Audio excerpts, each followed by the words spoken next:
Luke and I started working with data management back together in 05, 06, and we started with management zones. And Luke would create these learning blocks where we could vary rates of NPK, lime, all sorts of different applications, seeding rates.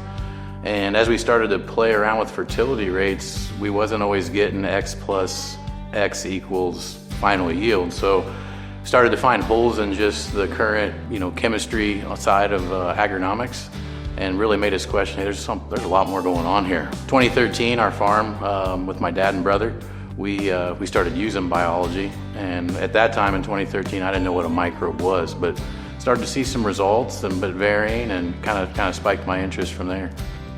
Clint started some trials with some jug-based biologicals he had found just from talking to different growers and farmers and stuff, and he ran a few trials and they were big gains for a couple years, and then it kind of started to drop off. And then we met some other people that got us into building our own extract. We kind of wanted to do things as much in-house as we could, and that's what started us down the path to get to where we are now. And we just kept, as we'd learn something else, we'd try something new, and finally come to the realizations we're probably just going to have to do it mostly all on our own.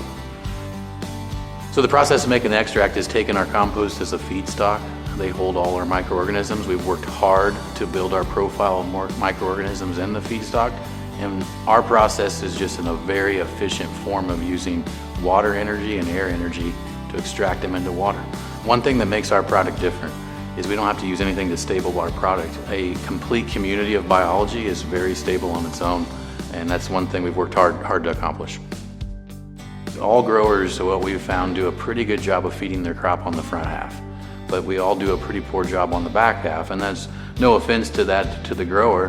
It's just one of the facts. And so that's one reason we've really added these liquid lines of fertilizers to create custom blends, is to allow us to apply in season. And it's another form of efficiency. We use the biology for fertilizer and nutrient use efficiency, but when we go in season, we can even pull base rates back even further, because we're putting the nutrient right where it needs to be. We avoid tie up in the soil, and it's a lot more efficient form of feeding the plant.